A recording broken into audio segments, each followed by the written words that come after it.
Di tengah pandemi corona, rajin mencuci tangan menjadi salah satu anjuran yang terus didengungkan para ahli kesehatan. Dalam sejarahnya, cuci tangan ternyata pernah menyelamatkan banyak jiwa dari resiko demam nifas di era tahun 1800-an. Adalah Ignaz Philipp Semmelweis, dokter asal Hungaria kelahiran 1 Juli 1818 yang berjasa di balik sejarah tersebut. Ia kemudian dikenal sebagai pelopor mencuci tangan dan antiseptik. Google mengenang Semmelweis dengan menjadikan dirinya sebagai tokoh Google Doodle pada Jumat kemarin, 20 Maret 2020. Pada era 1800-an di Eropa, banyak ibu yang meninggal dunia setelah demam pasca melahirkan atau yang dinamakan demam nifas. Dikutip dari New Scientist, sebagian besar dokter kala itu lebih percaya bahwa kematian disebabkan oleh miasma, bakteri yang berasal dari selokan dan tumbuh-tumbuhan. Berbagai rumah sakit mencegahnya dengan menutup jendela karena bakteri tersebut dianggap menular lewat udara. Namun, Semmelweis yang ketika itu bertugas sebagai asisten profesor di klinik bersalin Vienna General Hospital, Wiener, Austria, punya pendapat lain. Para ibu terinfeksi oleh partikel cadaverous yang berasal dari jenazah. Penyebabnya, dokter-dokter yang tengah dalam masa pelatihan menangani proses bersalin setelah melakukan otopsi jenazah.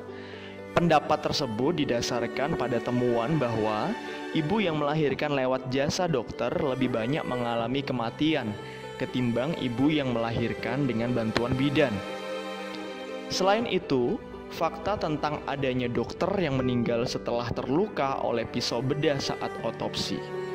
Semmelweis kemudian berinisiatif menganjurkan para dokter untuk membudidayakan cuci tangan. Ia memperkenalkan cara mencuci tangan dengan klorin dan lemon untuk para dokter yang sehabis menangani otopsi. Dikutip dari majalah The Guardian, langkah ini berhasil menurunkan angka kematian akibat demam nifas dari 18% bagi ibu yang baru pertama kali melahirkan menjadi hanya 1%. Meski ide cuci tangannya berhasil menurunkan angka kematian, namun banyak reaksi penolakan dari kalangan dokter di Wiener. Penolakan lantaran para dokter tersinggung dengan pendapat bahwa mereka bisa menyebabkan infeksi. Mayoritas dokter di Wiener berasal dari keluarga kelas menengah atas, dan mereka menganggap diri mereka sebagai orang yang sangat bersih dibandingkan dengan orang miskin kelas pekerja. Dia, Semmelweis, dianggap menghina ketika mengatakan tangan dokter bisa kotor. Begitu kata profesor sejarah dari Stony Brook University Nancy Toms, seperti dikutip The Guardian. Dikutip dari situs Semmelweis Society International, Semmelweis juga diejek oleh komunitas medis di Wiener, bahkan dipecat dari tempat kerjanya. Kondisi tersebut memaksa Semmelweis untuk pindah ke Budapest. Di sana, ia rajin menulis surat terbuka kepada komunitas dokter kandungan di seluruh Eropa. Lewat surat tersebut, Semmelweis mengekspresikan kemarahannya atas ketidakpedulian para dokter di Eropa.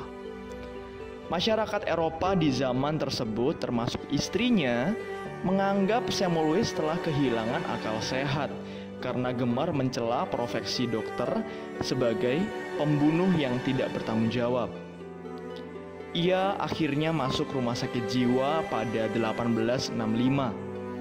Ia meninggal 14 hari kemudian, tepatnya pada 13 Agustus 1865.